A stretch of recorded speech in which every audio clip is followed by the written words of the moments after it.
Right now, we're also tracking conditions, not just here in Houston, but across Texas. Let's bring in acting Texas Governor Dan Patrick. Good morning. Good morning, Grace. Good morning, Ron. It's been a long time, Ron. We've known each other a long time. Yes, we have. Yes, we have. Be with you. It's Deborah. It's been a long time for us, too. Yes, it has been. It has been, Deborah. It All has right. been. What is the latest you're hearing about damage across the state, not just in the Houston area, but across the state? Yeah, so we're getting those reports in now because really people are getting out to assess the damage. I'll kind of start at the coast and work inward. So Galveston took a lot of flooding, and areas like Jamaica Beach, I talked to someone down there that I knew was kind of stranded. The surge, they think it was 8 to 10 feet. So, the water came all the way over the road back to the bay. So the people down there that stayed are kind of isolated. The rain is now tapering off, and the wind is tapering off as that storm moves. So you started on the coast with a big surge, a lot of wind, and a lot of rain. And, a lot of people, I think, in the past, and all of us, Deborah and Ron, myself, I've been around for 4 decades. We've been through a lot of storms. You hear Cat 1 and you say, well, it's a Cat 1. But as I was saying yesterday in my various interviews, is that if you're in the middle of Cat 1, that's a strong storm. And so, as you know, in downtown Houston, even just a few hours ago, the winds were up to 80 miles an hour, a lot of rain, a lot of wind. So a big storm for a relatively small area, but it hit in the greater Houston area, Montgomery County, Brazoria, Fort Bend, et cetera. So a big storm, and Houston has a couple of things that they have to watch. So number one, the bayous are starting to flood a little bit. And because of the surge coming up through Kemah, coming up through the bay, that surge coming up doesn't let that water to go down into the Gulf. And on top of that, and I'm doing interviews on TV stations in Tyler and Lufkin and in those areas because they're expecting 6 to 12 inches of rain now. The tropical storm was thought to really be diminished in that area, but they're going to have 30 and 40 mile an hour winds this evening all the way up till midnight. So you're going to have trees down up there. You're going to have flooding north. That goes into the rivers. That comes down to various lakes, whether it's Conroe or whether it's Lake Livingston. And then you have the bayous and you have that surge. So we're going to have continued flooding for a while in the greater Houston area.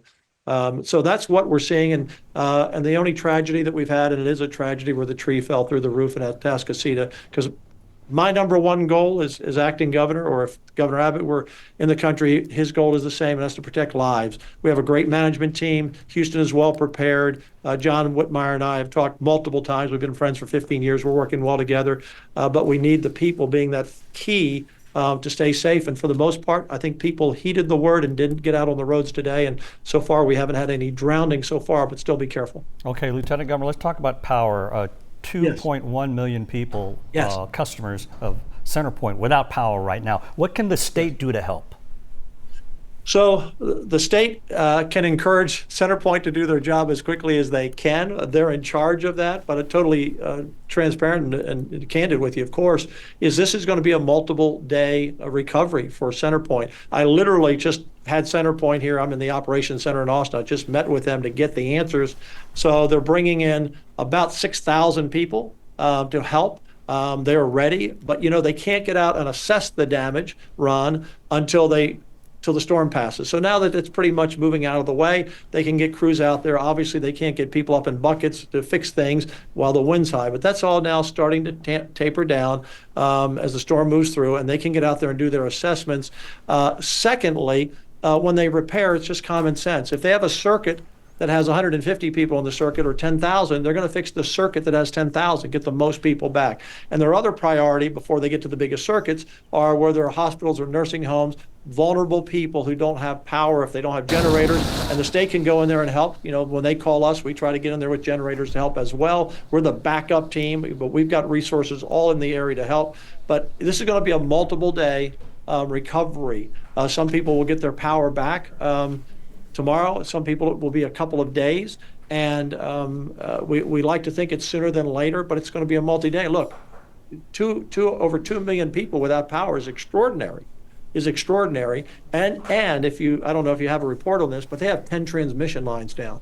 And a transmission line, it might be just a tree that's an easy fix, or it might be a more serious problem. So you have transmission lines, you have trees all over the place, you have lines down, and 2 million people without power. And since none of those people, Deborah and Ron, can see us or hear us, obviously, unless maybe they're on the internet, everyone who does have power and is watching Channel 11 right now, they need to text, call, or email, and hopefully the people still have phone service and internet, and let them know what's going on, that it will be multiple times. But number one, Center Point has 6,000 people. They're calling in the cavalry, just like we go to help other cities and counties and states when they have these problems. So we're bringing in everyone in to do it as fast as we can. Yeah, so many people are focused on what's happening right now. What are the things that they should focus on in the days to come? Because without power, as we all experienced just, a little while ago, it's like you start dumping food and the whole bit, you don't have food, it's going to get hot. Make sure you have plenty of water and even a contingency plan. Is there someplace else you can go?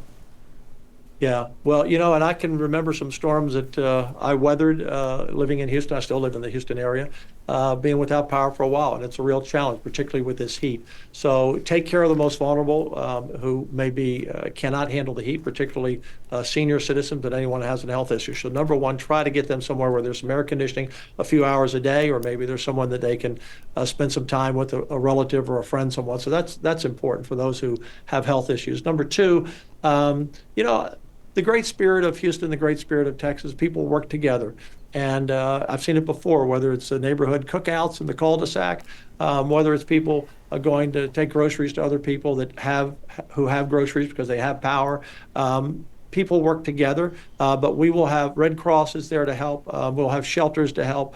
I know the city and the county will also be a lead on that as well. So our job is to take care of the people, and we will do that the very best we can. But this storm was a pretty big storm for a Cat 1. It impacted a lot of people and a lot of power because the winds were bigger than, it didn't get to a Category 2, but it was a very strong Category 1 and a very strong tropical storm. So it's always neighbor helping neighbor, family helping family. The city and the county, they'll step up and do a great job. The state will be here for all the resources that we can do, and we'll get through these couple of days. But I would say, be patient. They can't repair all 2 million, 2.5 million people in a few hours. It will take them a multiple day process, but they're working it hard. Lieutenant Governor, let's compare this storm to previous storms. Let's look at, say, for instance, Ike 15 years ago or so. So many people were without power for 2 weeks, but we did have the benefit of at least a cold front or a cool front coming in right after the storm. We're not going to have that benefit this time. No. Rod, it's a great point. In fact, one of my fears on this storm was I saw this storm, coming up through the Caribbean. And when it hit right before the Yucatan Peninsula, which was Monday or Tuesday, I was looking at it and I talked to Nim Kidd, who's our emergency chief and does a fabulous job. And I texted him, I think it was 4 or 5 in the morning, and I said, I'm worried about this storm. It reminds me of a backdoor storm, a little bit like Ike back in 2008 for people who didn't live here then or don't remember. That storm came up and it was predicted to go through Victoria and through Sugar Land. And that was a much more powerful storm. And what happened is, I know I was a senator then, and I had a phone call with the leaders, and they said, this is where it's going. It was about 10 o'clock at night, and I think the newscast then reported, this is where it's going. And overnight, it changed 40 miles or so. And the people on Bolivar who thought they were safe didn't leave, and the storm went to Bolivar. And those people, that entire island was wiped clean except for one house with an American flag on it, and people literally drowned at sea. So I was always concerned about this storm just because every day it inched closer to Houston. And so it turned out it didn't hit Houston directly, but it hit Galveston with a whop. It came into Matagorda County. So that storm was a kind of a different storm. It was more powerful, and it really smashed us big time. But in many ways, the storm is similar in that wasn't as powerful, but the surge coming up through Kima, the ship channel, and all the rain and all the flooding is very consequential. And then, of course, in 2017, the difference between this storm and Harvey is Harvey dropped all the rain and didn't go away. Remember, it dropped the rain another day. It didn't go away. It stayed. This storm is now going to be out of our area. I say out of our area. I'm in Austin, but out of the greater Houston area, by later this afternoon, early this evening, kind of on its way to northeast Texas, but again with a lot of rain. Yeah, and to your point, we can predict a number of things, but at the end of the day, Mother Nature has the last word. And of course, with Ike, I think, Ron, correct me if I'm wrong, but it was a big wind event. It actually kind of changed the way we looked at certain things, and so that was the issue we had there. Right now, we've got wind and we have rain. All right, I've got a couple of questions on this, Lieutenant Governor, and it's one of those things that we think about later, but someone said, we have suffered hundreds of millions of dollars in damage during that derecho. We will have hundreds of millions of dollars in damage possibly here as well. They're asking, how do we absorb that? So FEMA, who we're working with, and right behind me in the Operations Center, there's a desk with FEMA from the federal government. They've been here since the beginning. If we have $54 million of damage or more to public and government buildings and facilities, then FEMA, the federal government, can come in and help. If it's a private business or private home, you have homeowners insurance, flood insurance, hopefully, and that gets you from there. But between the federal government, depending, and to be honest with you, I hope the damages aren't over 54 million. That means a lot of damage because the state can absorb and help, and the cities and the counties, and we just work our way through that.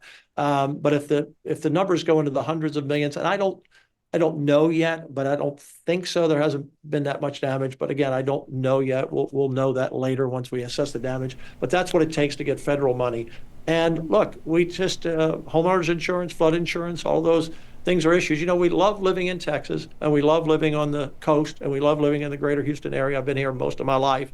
And but we have a lot of trees in all of our neighborhoods, whether it's the Woodlands or whether it's Memorial or whether it's pick a neighborhood. And when we get winds of 50, 60, 70, 80 miles an hour, guess what? Those limbs are going to fall, those trees are going to fall, and that takes down lines. And it is something that CenterPoint is very good at. But I remember, just a quick anecdotal story, if CenterPoint trims all the branches that need to be trimmed and the trees back in Houston to prepare for a storm, it takes them a full year almost to get around the whole city. Yeah. A full year. Yeah. So it just takes a while, and it comes with the storm.